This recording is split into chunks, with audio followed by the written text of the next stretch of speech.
En RCR presentamos Hablemos de Políticas Públicas. Entrevistas, comentarios y el análisis especializado sobre los diseños, gestión y la evaluación de las políticas públicas en el país. Con la conducción de Gustavo Nakamura. Hablemos de Políticas Públicas.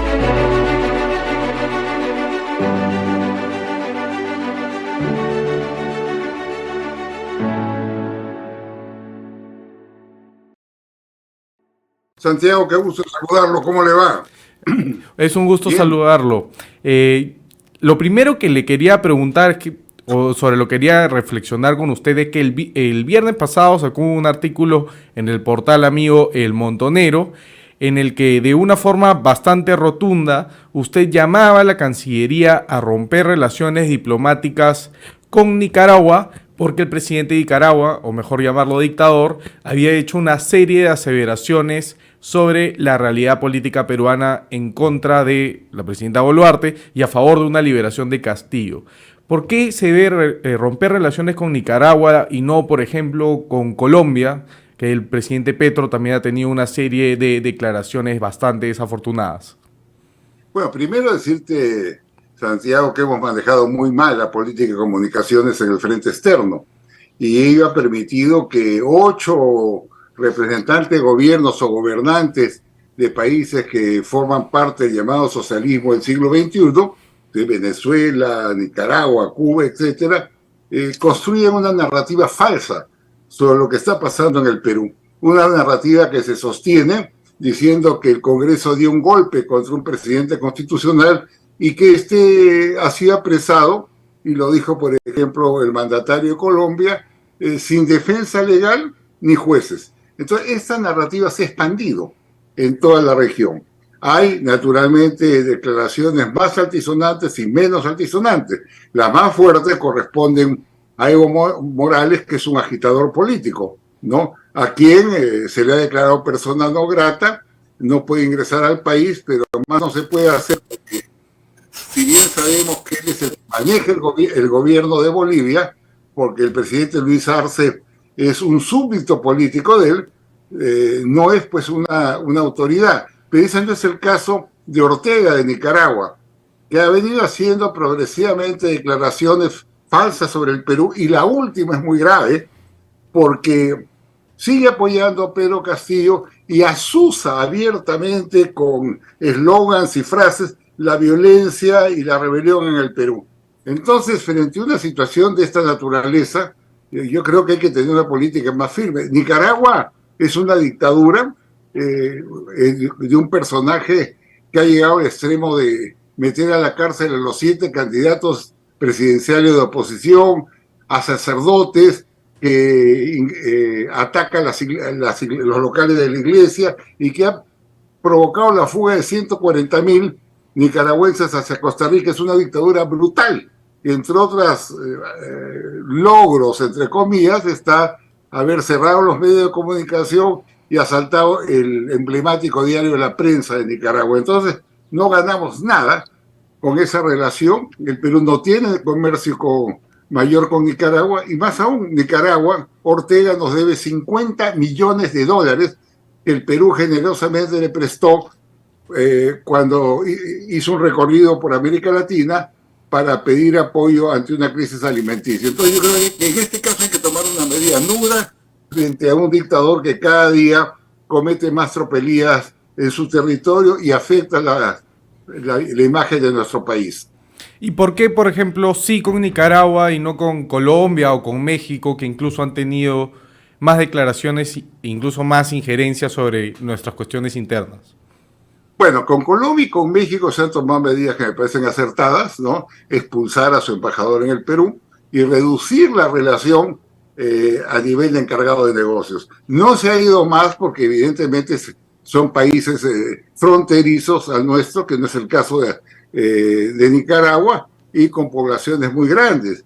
Pero sea cual fuera la medida, yo pienso que acá hay que tomar acciones muy claras, movilizando las comunicaciones en el Perú. Mire, nosotros tenemos en total 140 unidades de servicio exterior, 64 embajadas, 71 consulados y 5 misiones permanentes.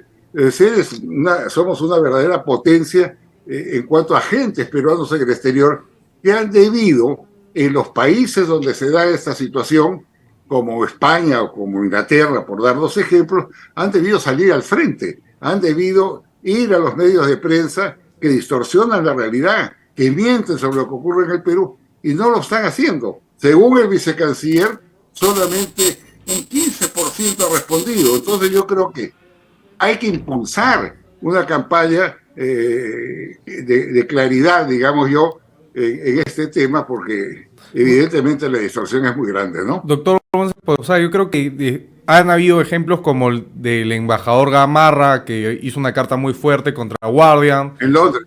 Claro, y algunos otros ejemplos, como usted dice, el 15%. Pero ¿qué se puede esperar si es de la canciller, por ejemplo, que desdice o niega las versiones de la misma presidenta en una entrevista que dio con The New York Times, ¿no? Que es el diario más leído del mundo, ¿no?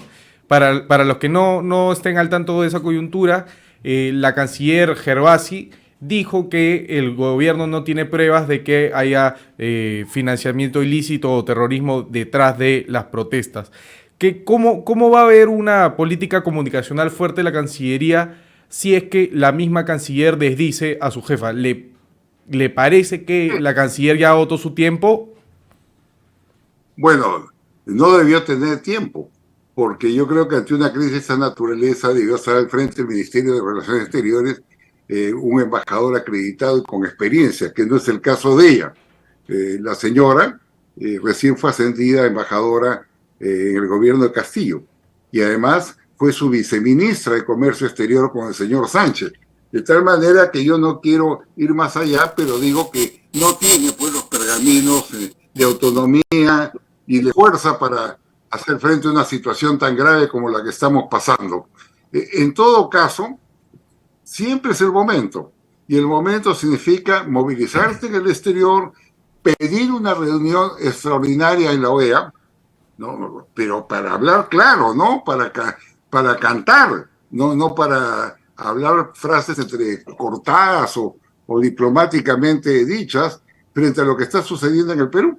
Me preguntaban en la mañana en un programa que la OEA se ofrecía para oficiar, ¿no?, de intermediario del diálogo. ¿Y qué me parecía?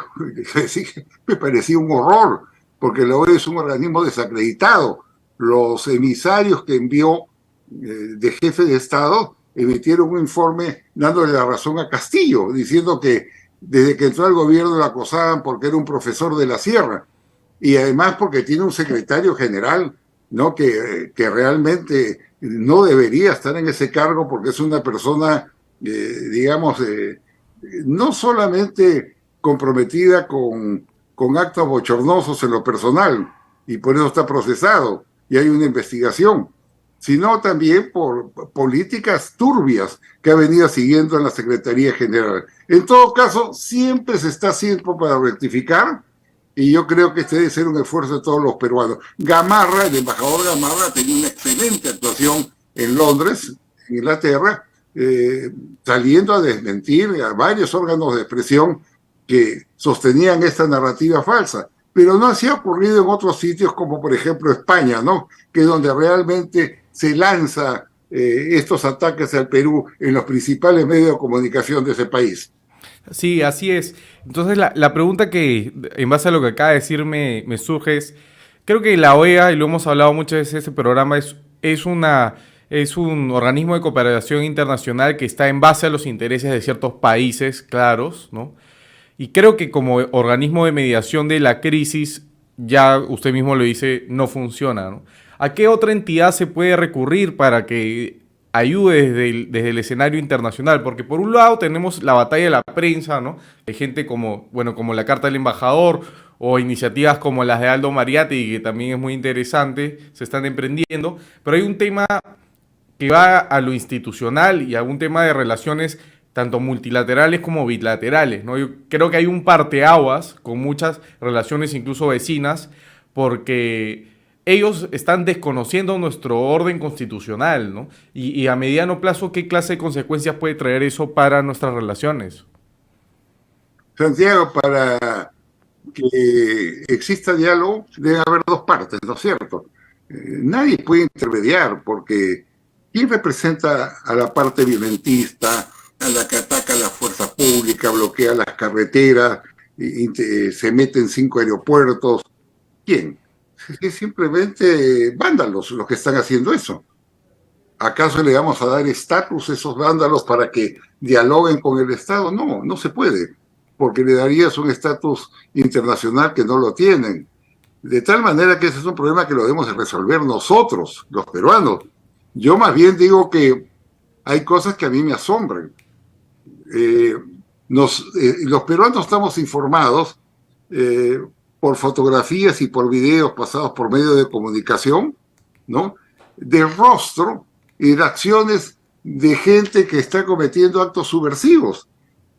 Saben quiénes son, inclusive están en una libreta de apuntes con los montos que están pagando y no los tocan, no los meten presos como han debido hacerlo.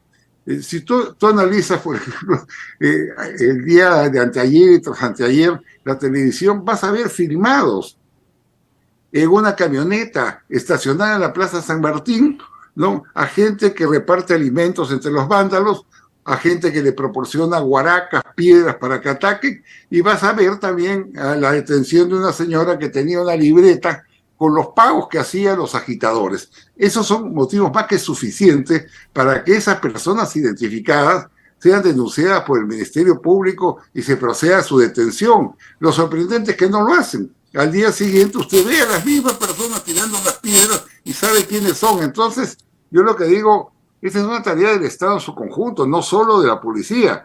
También debe intervenir el Ministerio Público y el Poder Judicial, impulsando juicios sumarios, juicios muy rápidos, para sancionar a aquellas personas que bloquean carretera o que atentan contra la vida de los ciudadanos o contra la integridad de las fuerzas policiales. Eso no está funcionando. Entonces la gente se confunde. ¿Sí? ¿Qué pasa acá? Todos los días, como una muestra fotográfica y de video, veo a los mismos sujetos que ya se sabe quiénes son, aparecer en la escena con palos, piedras, agitando y destruyendo a nuestro país. Yo creo que falta una acción mucho más firme de las instituciones que forman parte del Estado Constitucional de Derecho, es decir, del Ministerio Público, del Poder Judicial.